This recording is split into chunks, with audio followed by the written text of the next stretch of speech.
អូខេជាថ្មីម្ដងទៀតខ្ញុំទាំងពីរអ្នកសូមបាទក្រាបថ្វាយបង្គំព្រះទេរានុត្រៈគ្រប់ព្រះអង្គហើយនឹងសូមជម្រាបសួរបងប្អូនជនរួមជាតិទាំងអស់ជាទីគោរពនិងជាទីស្រឡាញ់ថ្ងៃនេះខ្ញុំនិងលោកមនីវិលមកជួបបងប្អូនជនរួមជាតិសារជាថ្មីម្ដងទៀតតាក់ទងទៅនឹងការវិវត្តនៃស្ថានភាពនយោបាយថ្មីនៅកម្ពុជាហើយយើងដឹងស្រាប់ហើយថ្ងៃនេះយើងមានព្រឹត្តិការណ៍ដែលសំខាន់មួយដែលយកមកជម្រាបជូនបងប្អូនប៉ុន្តែជាបឋមសូមអញ្ជើញលោកមនីជម្រាបសួរបងប្អូនបន្តិចសិនចា៎បាទខ្ញុំសូមជម្រាបសួរបងប្អូនប្រជាពលរដ្ឋអ្នកស្ដាប់អ្នកទស្សនានិងបងប្អូនទាំងអស់បងប្អូនប្រជាពលរដ្ឋទាំងអស់ហើយនឹងសូមគោរពថ្វាយបង្គំព្រះអង្គគ្រប់ព្រះអង្គបើសិនជាមានប្រសង់ចូលមើលបាទហើយសូមជម្រាបសួរ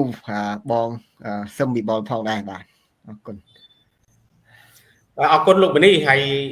មុននឹងយើងឈានចូលដល់កម្មវិធីរបស់យើងខ្ញុំសូមជម្រាបបងប្អូនជនរួមជាតិក៏ដូចជាអ្នកដែលកំពុងតាមដានទស្សនានៅកម្មវិធីផ្សាយរបស់យើងសូមមេត្តាកុំភ្លេចជួយ follow page ដែលយើងកំពុងផ្សាយនេះផងហើយបាទព្រោះដើម្បីទទួលបាននៅព័ត៌មានជាពិសេសចាប់ពីថ្ងៃនេះទៅគឺយើងខ្ញុំទាំងពីរនាក់ហើយមិនត្រឹមតែពីរនាក់ទេយើងនឹងអញ្ជើញអ្នកជំនាញការច្បាប់ជាតិនិងច្បាប់អន្តរជាតិជាច្រើនទៀតដើម្បីចូលមកក្នុងកម្មវិធីរបស់យើងហើយយើងនឹងបកស្រាយជូននៅចម្ងល់របស់បងប្អូនតាក់ទងទៅនឹងច្បាប់តាក់ទងនឹងសិទ្ធិមនុស្សប្រជាធិបតេយ្យឬក៏សេដ្ឋកិច្ចសង្គមជាដើមហ្នឹងនៅកម្ពុជារបស់យើងណាហើយដើម្បីឲ្យយើងផ្ដល់ព័ត៌មានទៅដល់បងប្អូនជនរួមជាតិបានល្អសូមបងប្អូនជនរួមជាតិមេត្តាជួយsubscribe YouTube របស់យើងដែលមានឈ្មោះថា Like and Law ទំព័រ Facebook របស់យើងគឺនៅក្នុងកម្មវិធី Live នេះស្រាប់បងប្អូនអាចមើលនៅទីនោះហើយយើងនឹងឃើញអរគុណលោកមនីហើយជាថ្មីម្ដងទៀតក្រែងបងប្អូនអត់ទាន់ស្គាល់ខ្ញុំឈ្មោះវិបុលខ្ញុំជា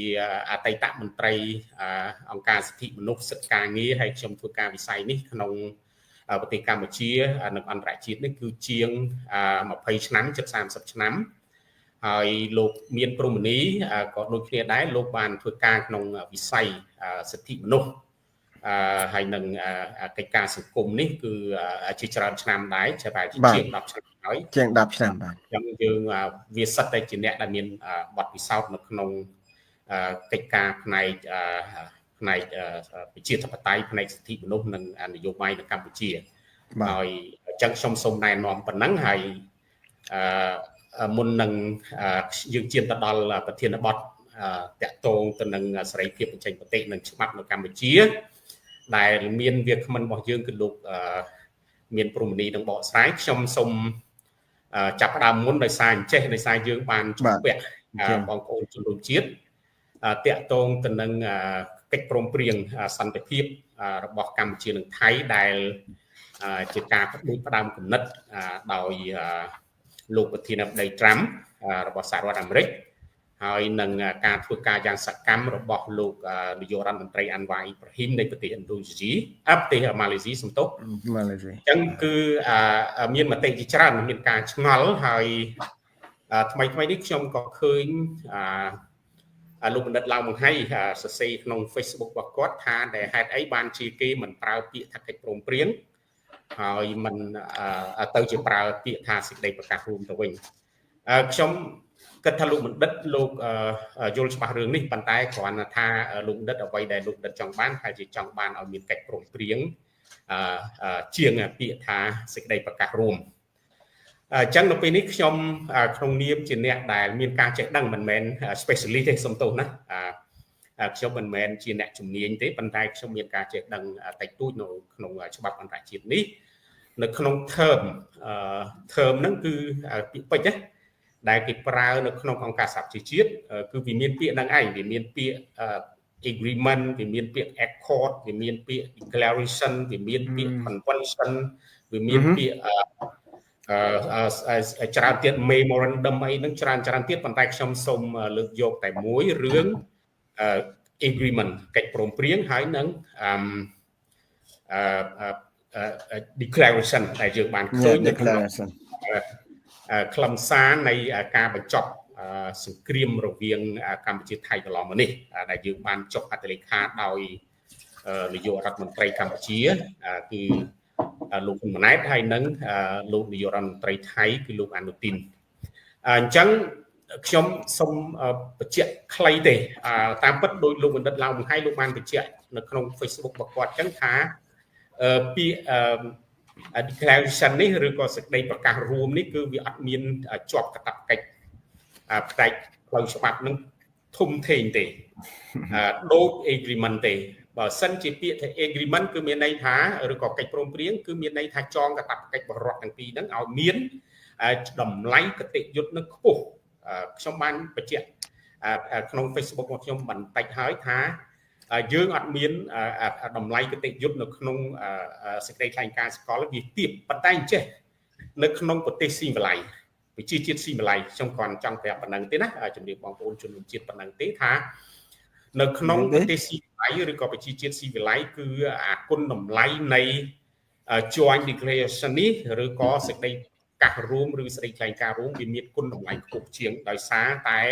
អាហ្នឹងគឺគិតពីសិលធម៌របស់មនុស្សរបស់ប្រជាជាតិ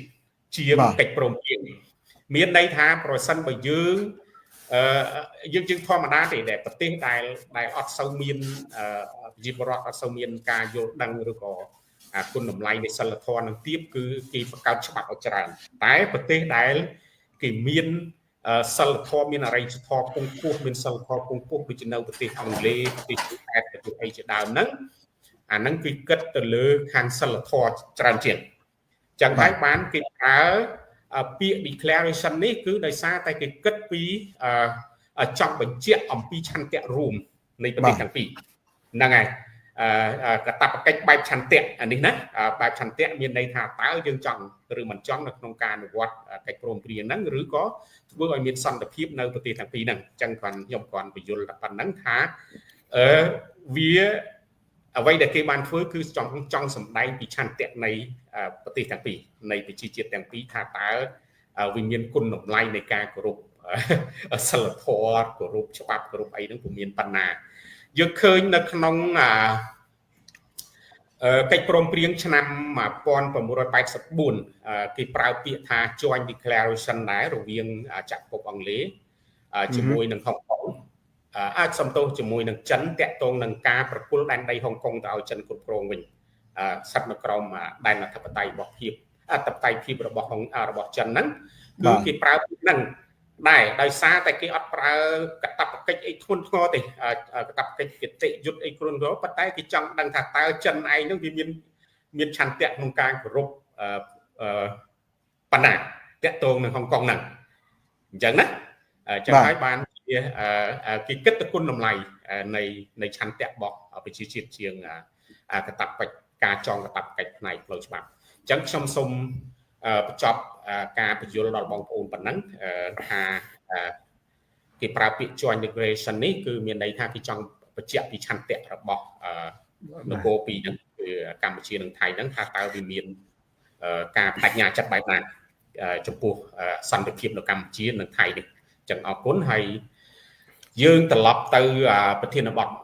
របស់យើងវិញតាក់ទងទៅនឹងសេរីភាពនៃការបញ្ចេញមតិនិងច្បាប់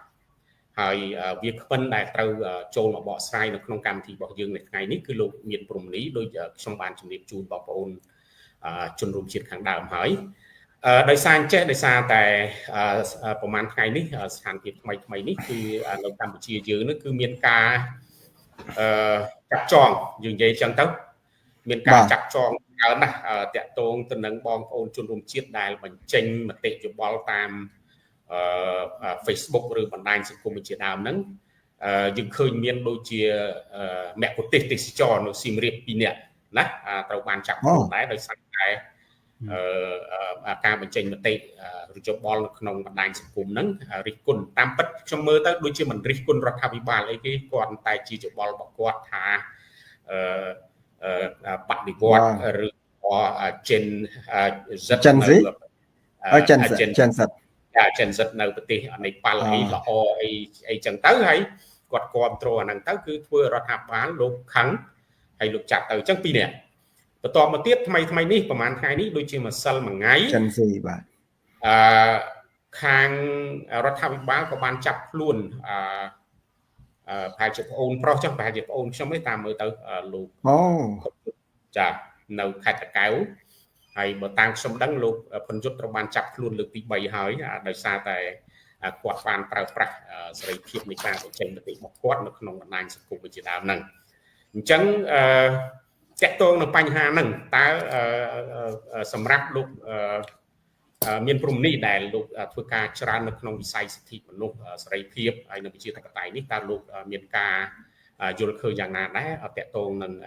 វិធានការរបស់រដ្ឋាភិបាលប្រើកណ្ដាប់ដៃដែកហើយចាប់ខ្លួនអ្នករិះគន់សូមជ័យលោកនេះបាទសូមជម្រាបសួរបងម្ដងទៀតហើយសូមជម្រាបសួរបងប្អូនម្ដងទៀតខ្ញុំអរគុណណាស់សម្រាប់ដែលបានមកចែករំលែកចំណេះដឹងតិចតួចនៅក្នុងកម្មវិធីនេះហើយមុននឹងចូលនេះខ្ញុំសូមនិយាយបន្តិចអំពីសេចក្តីប្រកាសរួមសិនខ្ញុំនិយាយបន្តិចទេខ្ញុំមិនថាសេចក្តីប្រកាសរួមនេះវាជាឯកសារកតញ្ញូមួយដែលអាចប្រើការបានដោយសារវាជាសន្ធិសញ្ញាមួយហើយដោយសារអីដែលខ្ញុំនិយាយអញ្ចឹងវាមិនមែនចងកាតព្វកិច្ចរឿងកំណត់ព្រំដែនទេកំណត់ព្រំប៉ុន្តែហៅភាគីទាំងអស់ឲ្យបញ្ចប់ណាឲ្យបញ្ចប់សង្គ្រាមឲ្យបញ្ចប់ការឈ្លានពានហ្នឹងហើយយើងបានទៅប្រើប្រាស់នៅតុលាការដល់ពេលយើងជាប់ហើយយើងប្រើប្រាស់ហើយមានសញ្ញេមានចុះហត្ថលេខាដោយសាក្សីមហាអំណាចសហរដ្ឋអាមេរិកហើយមានហត្ថលេខាលោកប្រធានាធិបតី Trump ហើយមានហត្ថលេខារបស់ប្រធានបដូវវេនអាស៊ានហ្នឹងគឺលោកអាន់វ៉ាអ៊ីប្រាហ៊ីមណានៅហើយកិច្ចព្រមព្រៀងនេះធ្វើឡើងនៅប្រទេសម៉ាឡេស៊ីកូឡាឡាំពូប្រទេសម៉ាឡេស៊ីដូច្នេះកិច្ចព្រមព្រៀងនេះវាជាឯកសារកតញ្ញូបងប្អូនកុំសង្ស័យថាអូមិនក៏អត់ឃើញនិយាយឬពោណភាពទឹកដីហើយខ្ញុំមិនមែនកាន់ជើងខាងណាទេប៉ុន្តែ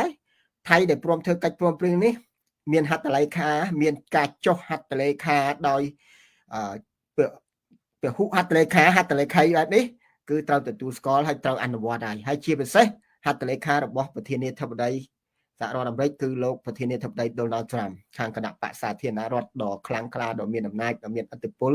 សាធារណរដ្ឋខ្ញុំសូមបញ្ជាក់ថានិយាយឲ្យធ្វើណាមិនដូចពួក Democrat ទេប៉ុណ្ណឹងហើយដូច្នេះខ្ញុំបែរមកសេរីភាពមូលដ្ឋានរបស់ប្រទេសកម្ពុជានិងសិទ្ធិមនុស្សរដ្ឋាភិបាលប្រជាធិបតេយ្យនៅប្រទេសយើងមានវិបត្តិតាំងពីបក្រាបរំលាយគណៈបកសង្គ្រោះជាតិមកមានការចាប់ចងជាហោហែគឺការចាប់ហ្នឹងការចាប់វាមិនខ្ញុំមិននិយាយថាតាមចំណងចិត្តទេប៉ុន្តែជាការប្រើប្រាស់លក្ខណៈបង្ក្រាបការសេរីភាពបញ្ចេញមតិសេរីភាពរបស់ប្រជាពលរដ្ឋហ្នឹងជាលក្ខណៈប្រព័ន្ធតែម្ដងហើយគឺបង្ក្រាបបានហើយដូច្នេះការចាប់កន្លងមក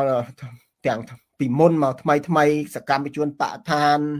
លោកកើតសរាយលោកថនរដ្ឋាអីទាំងអស់សកម្មជនសិទ្ធិមនុស្សសកម្មជនបកឋានហ្នឹងក្រោយមកទៀតហ្នឹងក្រោយតាំងពី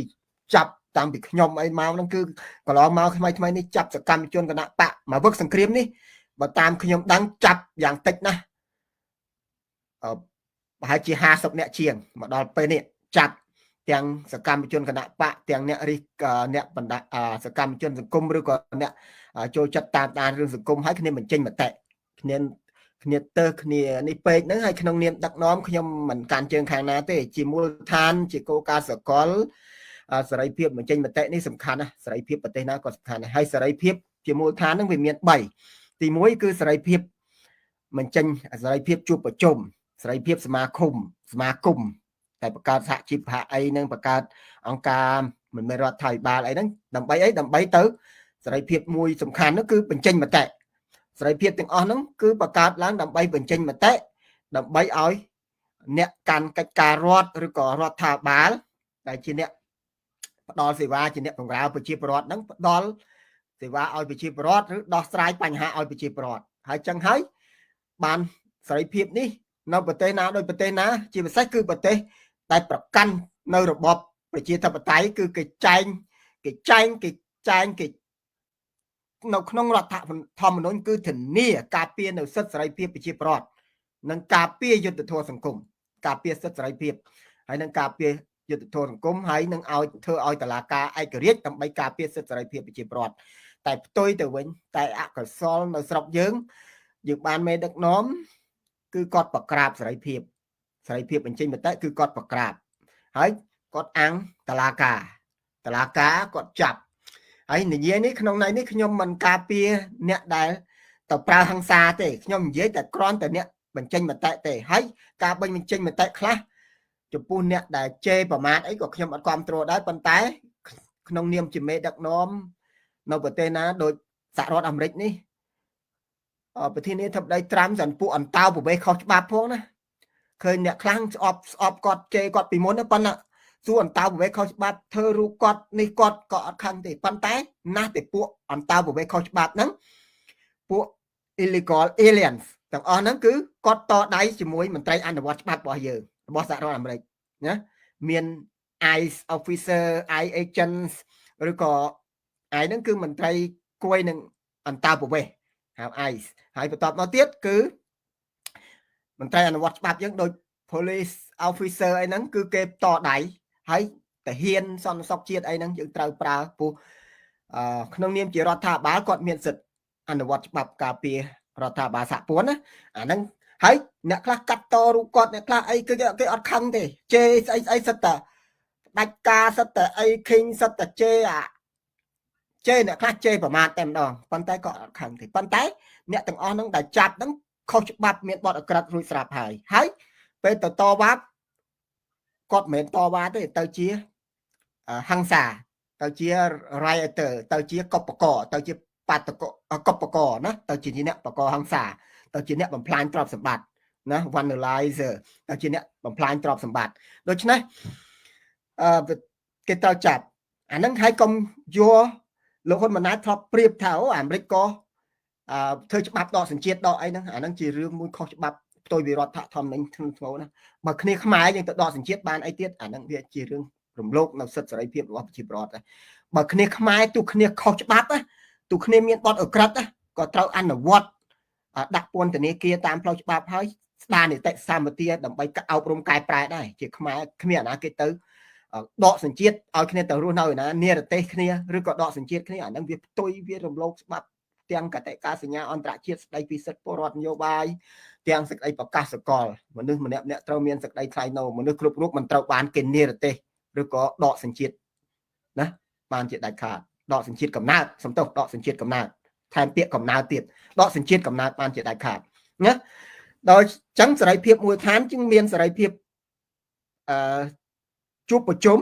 សេរីភាពសមាគមនិងសេរីភាពបញ្ចេញមតិតែការបញ្ចេញមតិរាល់ថ្ងៃនេះ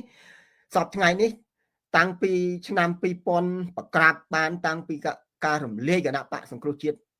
ឆ្នាំ2016មកពីមុននឹងប្រក្រាបតែប៉ុន្តែប្រក្រាបខ្លាំងពីនឹងមកគឺប្រក្រាបឡើង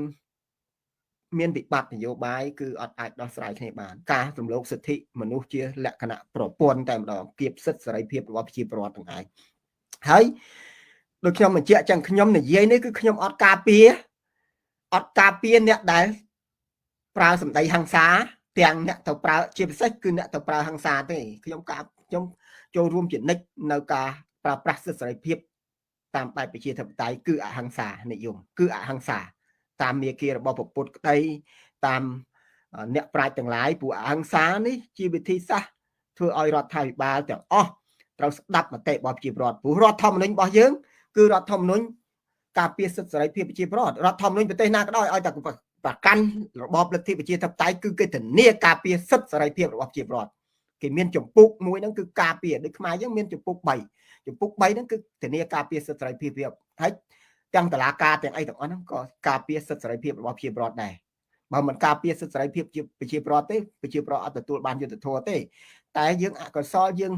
ងផ្ទុយទៅវិញយើងតុលាការជាអ្នករំលោភសិទ្ធិប្រជាពលរដ្ឋដោយសារអីតុលាការនៅក្នុងប្រទេសអនុវត្តច្បាប់អកតេឬក៏តុលាការដែលអនុវត្តតាមគោលការណ៍អកតេមិនឯករាជ្យនៅក្រោមបញ្ជារបស់អ្នកនយោបាយរបស់គណៈបកកណ្ដាលអំណាចរបស់គណៈបកកណ្ដាលអំណាចដោយប្រទេសកម្ពុជាយើងដឹងចៅក្រមវិរិយញ្ញាជាពិសេសចៅក្រមកាត់ក្តីគេមកភុងដែលយកគេទៅដាក់គុកឲ្យយើងឧបមាមើលបើក្រាន់ប៉ះក្មួយយើងកូនយើងអយុត្តិធម៌តែយើងឈឺចាប់ទេយើងកាត់គេអយុត្តិធម៌ សម្រាប់ឃុំខ្លួនគេអយុធធម៌យុទ្ធដាក់ពន្ធនាគារឲ្យគេឈឺចាប់អាហ្នឹងយើងក៏បាទបើនិយាយជាផ្លូវពុទ្ធសាសនាធ្លាក់នរកណាប៉ុន្តែយើងនិយាយពីតុលាការកម្មខុសពីតុលាការរបស់គណៈបករបស់រដ្ឋអំណាចតែរដ្ឋអំណាចគាត់បញ្ជាអញ្ចឹងប៉ុន្តែគាត់ថាចៅក្រមតែជាសកម្មជននយោបាយហើយគាត់បាននៅកម្ពុជាគាត់បានធ្វើអីគាត់មានអគតិព្រោះខ្លាចបាត់អំណាចគាត់មានអគតិខ្លាចបាត់ទូនាទីបាត់ប្រយោជន៍របស់គាត់ខ្លាចអញ្ចឹងទៅហើយគេក៏រៀបចំប្រព័ន្ធមួយជាលក្ខណៈរំលោភសិទ្ធិមនុស្សជាប្រព័ន្ធបែបហ្នឹងហើយសេរីភាពចេញមតិនៅស្រុកយើងបាទសេរីភាពបញ្ចេញមតិនៅស្រុកយើងត្រូវបានគេរដ្ឋបတ်ឥឡូវឧទាហរណ៍ថ្មីនេះចាប់ដូចលោកផុនយុទ្ធនៅតកែវចាប់ពីថ្ងៃមុនហ្នឹងខ្ញុំមិនគ្រប់គ្រងខ្ញុំក៏មិនស្អប់គាត់ហើយក៏មិនគ្រប់គ្រងគាត់ដែរប៉ុន្តែក្នុងនាមរដ្ឋាភិបាលគូតាយើងមានអភ័យឯលើកលែងឲ្យគ្នាហើយជេរប្រមាថវាមានអីត្រូវចាប់ដាក់គុកទេឧទាហរណ៍ជេរប្រមាថក្នុងក្រមព្រំប្រទានយើងកណ្ដាផាកវិន័យឬក៏ទូអប់រំអីទៅហើយមានអីទៅជាប់គុកហើយក្នុងច្បាប់ព្រំប្រទានរបស់យើងនៅក្រមបទល្មើសគេហៅបទស្រាលបទមជ្ឈិមស្រាលដែលបទស្រាលបទលហុណាសំទោសពាក្យច្បាប់ហៅថាលហុពាក្យបល័យថាពាក្យច្បាប់និសេតាមបល័យហៅថាលហុបទស្រាលណាយើងអត់ក្រោម3ខែឬក្រោម6ខែគេអត់ឃុំខ្លួនប៉ុន្តែបរិហាគេបទជេរប្រមាថគ្រាន់តែពិន័យជាប្រាក់តែប៉ុណ្ណោះឧទាហរណ៍គ្នាជេរប្រមាថគ្នាអត់មានចំណេះដឹងអីប៉ុន្តែគ្នាឈឺចាប់ចឹងទៅគ្នាក៏មិនដឹងមិនគ្នាអញ្ចឹងហើយយើងទៅចងកម្មចងពីអីជាមួយជំនឿពីការចាប់គ្នា 3-4 ដងហើយហ្នឹងហើយយើងធ្វើឲ្យខូចអនាគតគ្នាក្នុងនាមសេចក្តីថ្លៃថ្នូរជាមនុស្សក៏វាអត់កើតដែរហើយយើងថាមនុស្សម្នាក់ជន់ពីកាងគ្នាទៅបំពុលសង្គមបានយ៉ាងម៉េចគ្នាទៅធ្វើបង្កឲ្យវឹកវរដល់សន្តិសុខសង្គមបានយ៉ាងម៉េចបាទហើយខ្ញុំអត់កាន់ជើងលោកផុនយុទ្ធទេណាប៉ុន្តែខ្ញុំលើកទឹកចិត្តឲ្យគាត់អ្នកណាក៏ឲ្យប្រជាប្រដ្ឋគ្រប់រូបរិះគន់ស្ថាបនារិះគន់បែបមិនហិង្សាមកហើយបើចេញតអវ៉ាប្រើប្រាស់សិទ្ធិសេរីភាពដោយអហិង្សាអាហ្នឹងយើងចូលរួមស្ថាបនាសង្គមហើយយើងអរគុណលោកនេះយើងនេះប៉ុណ្ណឹងហើយព្រោះយើងនៅមានសំណួរច្រើនទៀតណាបាទឥឡូវនេះគឺមានខាងឥឡូវមានខាងបងប្អូនអ្នកស្ដាប់អ្នកទស្សនាយើងហ្នឹងគាត់សួរថាចេះណាសំណួររបស់គាត់សួរថា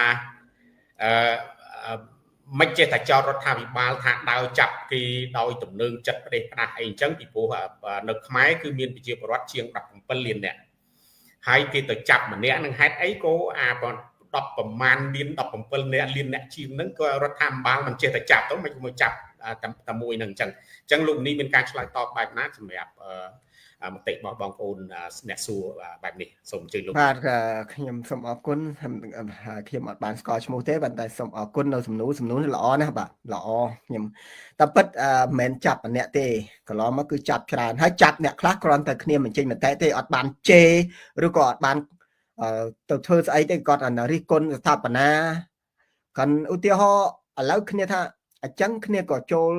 រិះគន់ទៅត្រូវជាមួយពួកណាដែលយើងចោទថាយើងមិនពេញចិត្តថាគ្នាជាឆ្នន់នយោបាយឬក៏ជាការក្រោមបញ្ជារបស់គេអាហ្នឹងក៏វាអត់ត្រូវដែរហើយចាប់គ្នារិះគន់មានអីទៅខុសឧទាហរណ៍ថាគ្នាចង់កែអាហ្នឹងគ្នាចំណុចហ្នឹងគ្នាមិនបានជេរមិនបានប្រមាថអីផងហើយគ្នានិយាយត្រូវចំណុចហ្នឹងហើយបើយើងរដ្ឋាភិបាលល្អជាអីឬមួយនេះយើងកែទៅហើយចាប់តាមដំណឹងចិត្តបានន័យថាក្នុងច្បាប់អត់មានចែងអត់មានកំហុសទេប៉ុន្តែយើងទៅចាប់វាដាក់គុកដោយសារយើងអាងប្រើតឡាការបានហើយយើងចិត្តតែថាញុះញង់ហើយបត់ញុះញង់អញ្ចឹងគ្រាន់តែគ្នានិយាយទៅញុះញង់តែហៅថាបត់ល្មើសទោះតែបង្កប៉ះពាល់ដល់សន្តិសុខសង្គមគ្រាន់តែនិយាយវាមានអីទៅមានព្យាសនកម្មប៉ះពាល់ដល់សន្តិសុខសង្គមហើយបើជេរគេមិនថាជេរហ្នឹងក៏មិនត្រូវមានទោសទៀតជេរហ្នឹងគ្រាន់តែអប់រំកែប្រែគ្នាឬក៏ផាកពិន័យគ្នាទៅឲ្យកែប្រែទៅតែបើមិនតែគ្មានអីត្រូវប៉ះពាល់កិត្តិយសធ្វើអ្នកដឹកនាំយើងឲ្យមានជាអព្យាស្រ័យវាមិនមែនចាប់ម្នាក់ទេបងខ្ញុំសូមបញ្ជាក់ថាចាប់កន្លងមកគឺចាប់អ្នកដែលមានមតិផ្ទុយអ្នកដែលរិះគន់ហើយក្នុងរដ្ឋធម្មនុញ្ញគឺបើកឲ្យប្រជាពលរដ្ឋក្នុងមាត្រា41ប្រជាពលរដ្ឋគ្រប់រូបមានសិទ្ធិណាចូលរួមសម្ដែងមតិអីហើយច្បាប់ធានាការពារណារដ្ឋធម្មនុញ្ញរបស់យើងដូចគ្នាសូម្បីតែក្រមព្រំប្រទានក៏ចែងឲ្យត្រូវជាមួយរដ្ឋធម្មនុញ្ញព្រោះរដ្ឋធម្មនុញ្ញជាកម្រងច្បាប់ជាច្បាប់កម្ពុជាសម្រាប់ធ្វើច្បាប់នេះឲ្យស្របឲ្យត្រូវជាមួយរដ្ឋធម្មនុញ្ញរដ្ឋធម្មនុញ្ញជា ជា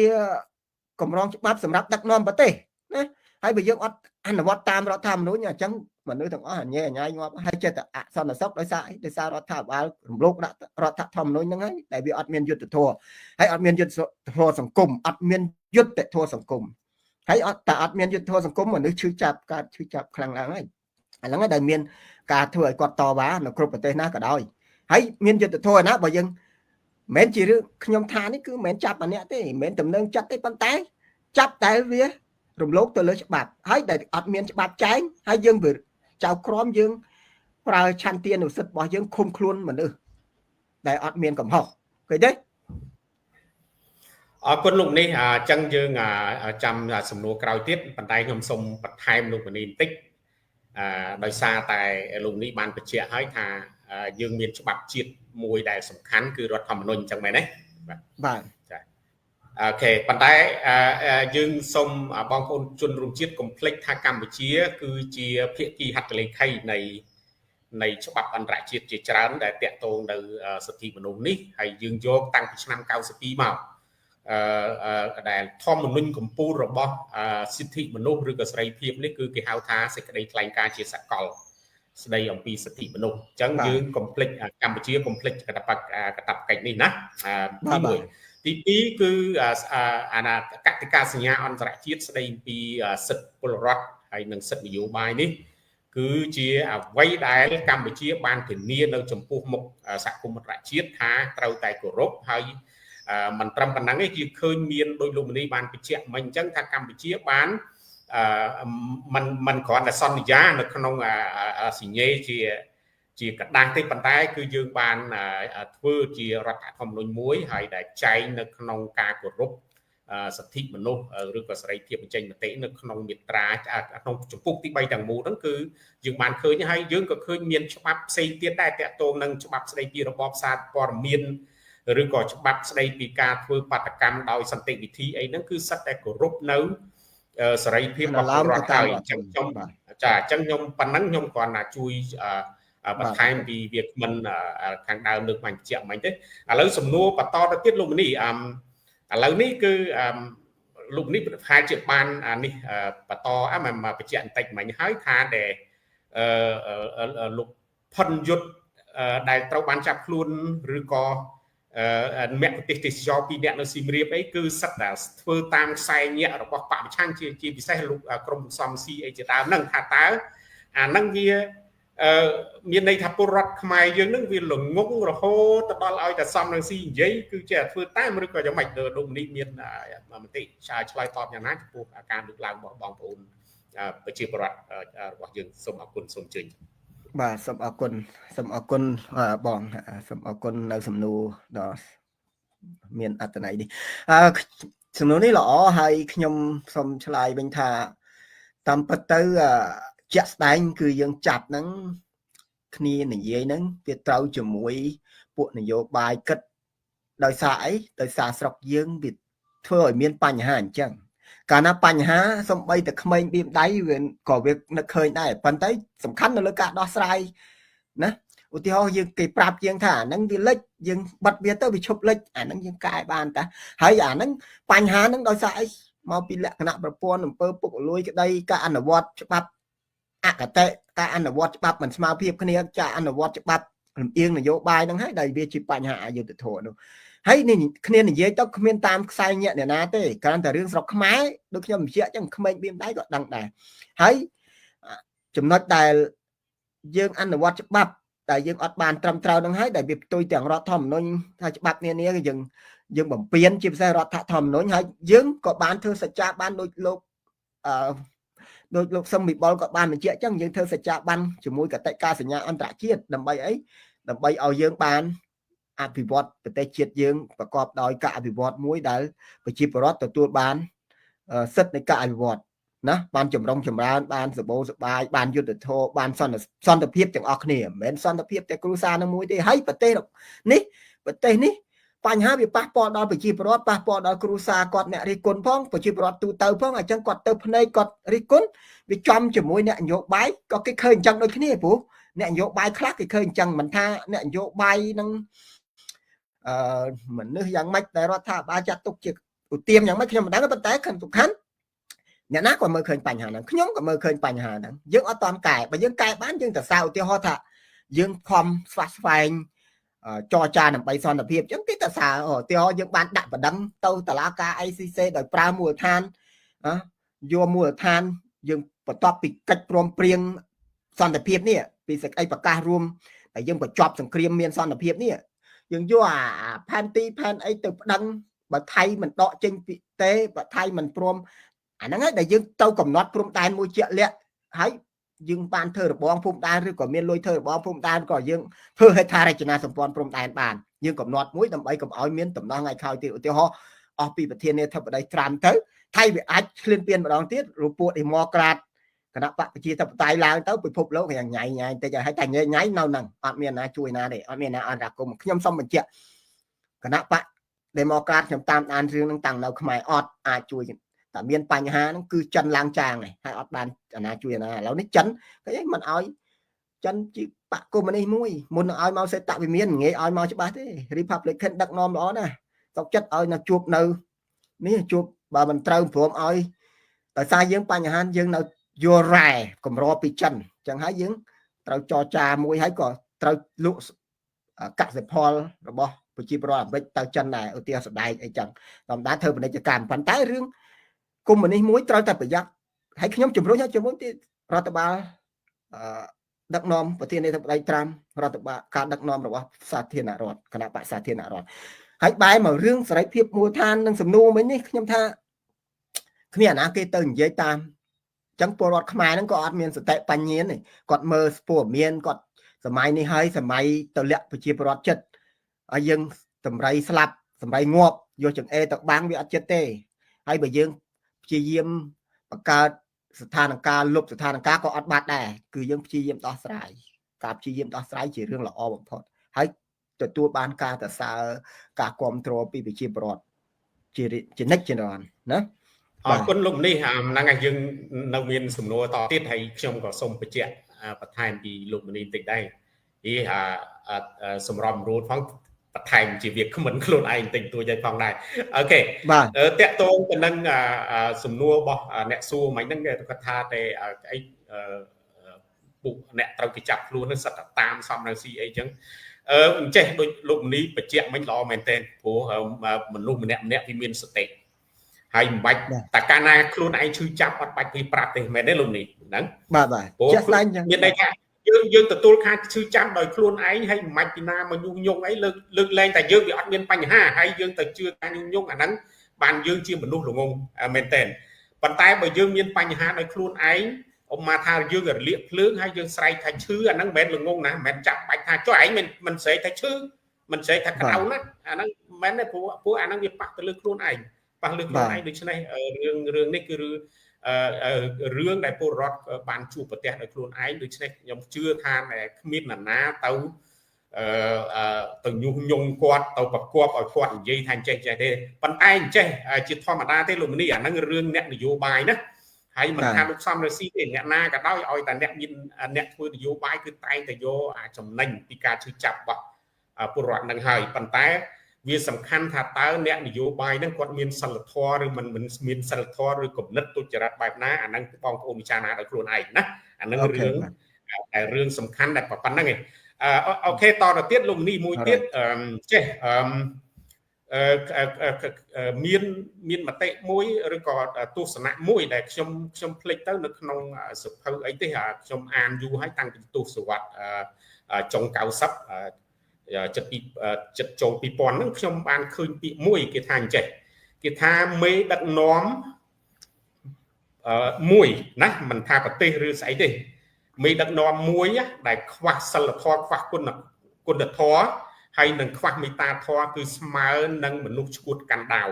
អាហ្នឹងលោកនេះមានការបកស្រាយយ៉ាងម៉េចដែរឬក៏អាចយល់ន័យពាក្យហ្នឹងយ៉ាងម៉េចដែរ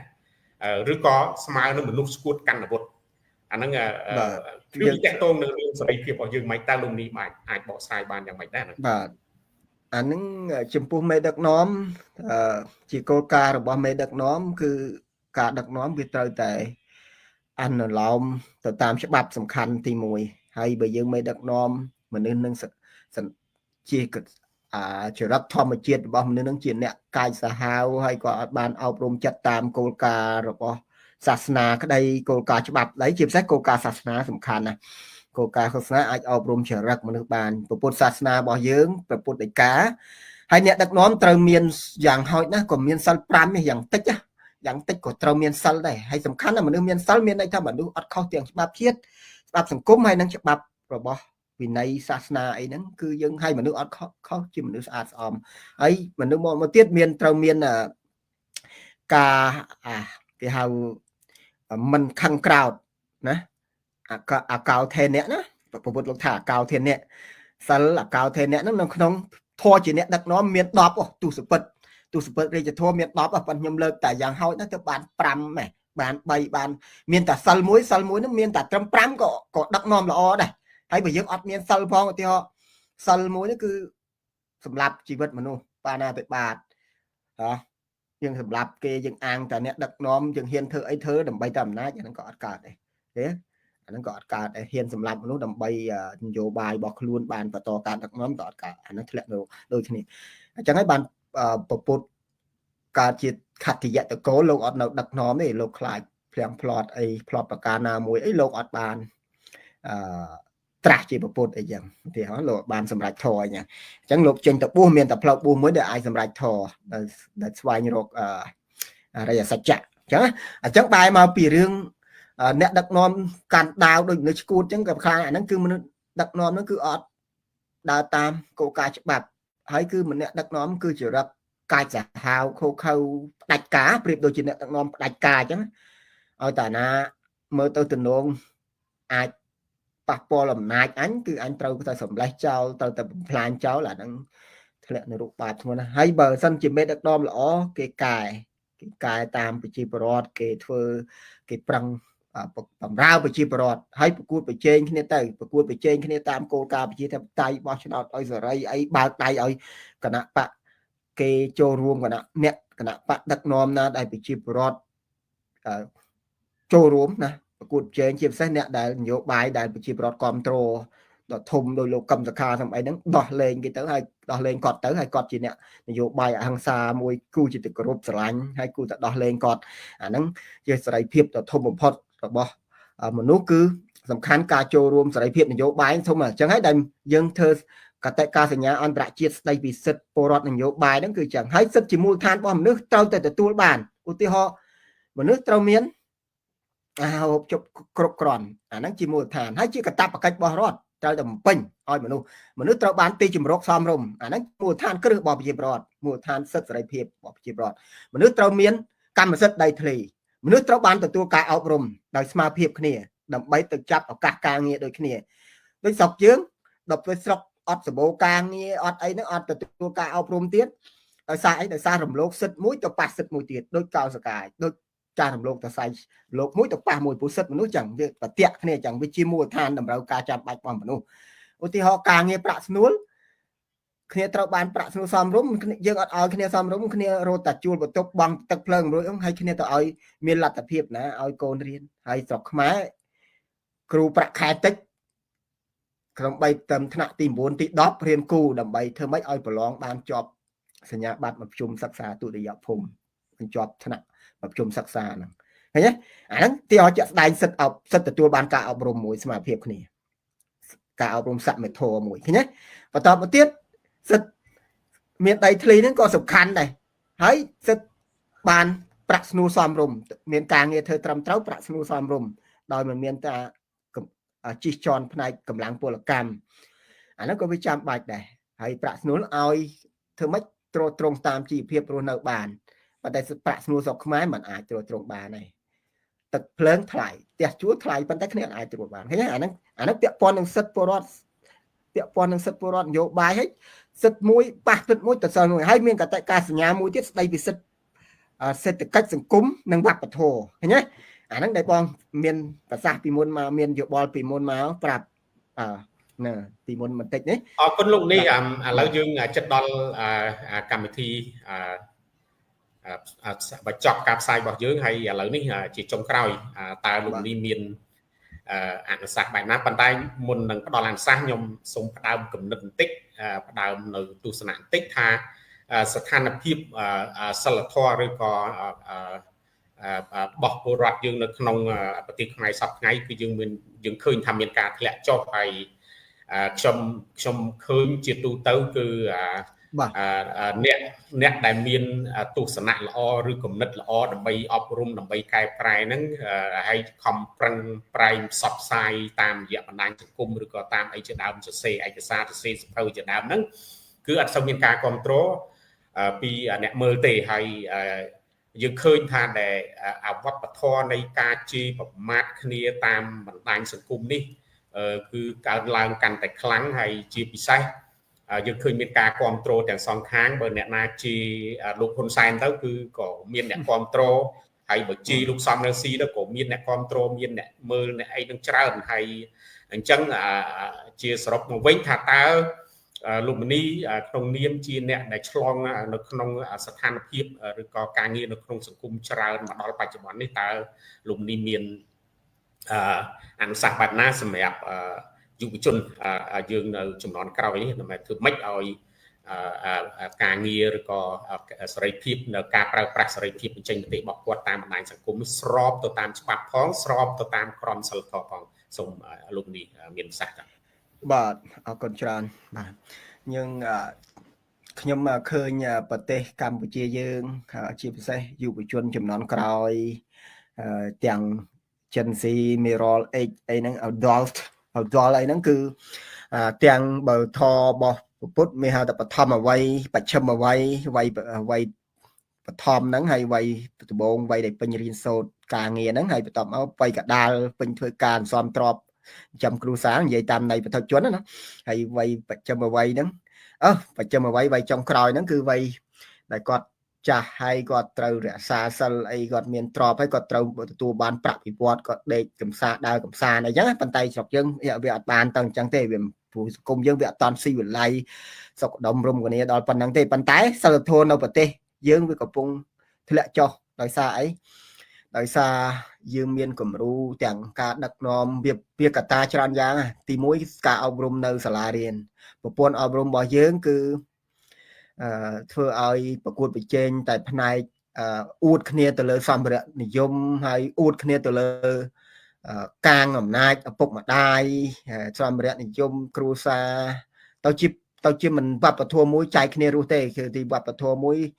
នៅតែមិនតន់បានសុខដុមរមនាទាំងអស់គ្នាទេនៅការអប់រំអីគឺអ្នកកូនអ្នកក្រគ្នាអស់សង្ឃឹមធ្វើឲ្យអស់សង្ឃឹមប្រព័ន្ធបែបហ្នឹងទាំងការអប់រំយើងពុកអលួយតាំងពីការអប់រំហ្នឹងនៅផ្នែកអប់រំហ្នឹងគឺពុកអលួយគឺអត់មានលុយគឺអត់រៀនបានខ្ពង់ខ្ពស់តែម្ដងឃើញទេអញ្ចឹងយើងអត់មានប្រព័ន្ធរដ្ឋអីត្រឹមត្រូវទេហើយរដ្ឋជួយតាមអាហារូបករណ៍បកហ្នឹងខ្ញុំមិនគ្រប់គ្រងទេអាហារូបករណ៍បើអត់មានបកអត់មានអ្នកធំនេះអ្នកធំនោះអញ្ចឹងគ្នាអត់បានអាហារូបករណ៍អត់ចឹងគ្នាអត់ខ្សែបកក៏អត់បានទៀតហើយគ្នាអត់បានរៀនជាប់សញ្ញាបត្រប្រជុំវគ្គធំអត់បានរៀនគូអត់បាននិទេសល្អជួនកាលអត់ជាប់ទៅទៀតទោះគ្នាមានបញ្ញាពីធម្មជាតិនិងបញ្ញាធម្មជាតិរបស់គ្នាមកខ្លាំងហើយសិលធម៌មួយទៀតតាមប្រព័ន្ធអនឡាញ social media ទាំងអស់ហ្នឹងគឺមានការជេរគ្នាហ្នឹងទៅជាវប្បធម៌មួយមានដឹងថាចម្លងចេញពីចិនយួនយ៉ាងម៉េចកូនខ្មែរមិនដល់ថ្នាក់ហ្នឹងទេគឺជេរគ្នាជេរតាមអនឡាញឥឡូវដូចជារឿងជាមួយថៃមួយចឹងជេរខ្មែរក៏ប្រឹងជេរដាក់ថៃដែរជេររហូតដល់ថៃជួនកាលថៃខ្លះហ្នឹងក៏ចូលនិយមដែរត្រមបានឆាច់ Google បកស្រាយជេរវិញដូចគ្នាអាហ្នឹងគឺជារឿងមួយហើយការញុះញង់ឲ្យស្អប់គ្នាត្រូវបាទជេរគ្នាគឺរឿងថៃអញ្ចឹងតាមពិតខ្ញុំមិនទៅមនោថាពហិការមិនឲ្យពហិការទេពហិការចោះប៉ុន្តែសូមមើលដែរឧទាហរណ៍ថាឥឡូវស្រុកយើងឧទាហរណ៍បន្លែប្លុកយើងញ៉ាំខ្លួនឯងបានតែតំណែងខ្លះយើងអាចជិះបានទេបើយើងអត់ផលិតបានផងយើងអាចជិះបានទេប្រទេសជិតខាងវាជិះត្រូវគ្នាមិនរួចទេហើយតំណែងថៃខ្ញុំសុំសរសើរតំណែងថៃល្អជាងយួនទោះជាណាក៏មានគុណភាពល្អជាងយួនដែរប៉ុន្តែពីមុនណាតែបើឥឡូវចាប់ពីដើមកូនចិនយួននៅភ្នំពេញហ្នឹងញុះញង់តាមអនឡាញឲ្យថៃស្អប់ខ្មែរអញ្ចឹង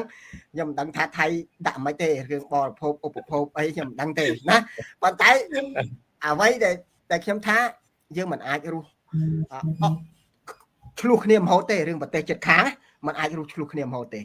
យើងត្រូវតែត្រូវគ្នាដើម្បី ផ្ដោះប្ដូរពាណិជ្ជកម្មទៅវិញទៅមកហើយសិលធម៌សង្គមខ្ញុំបញ្ជាក់តិចសិលធម៌សង្គមយើងសិតតអ្នកកាន់ពុទ្ធសាសនាខ្ញុំឃើញក្មេងខ្លះក៏គេចេះ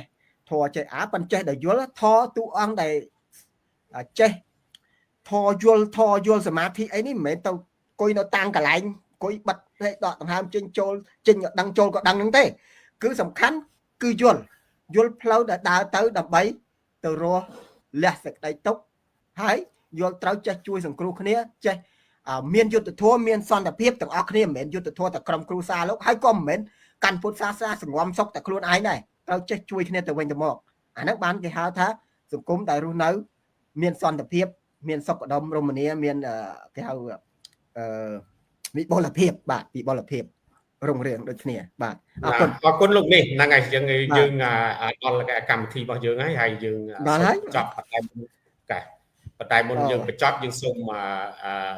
រំលឹកបងប្អូនតិចថាដែល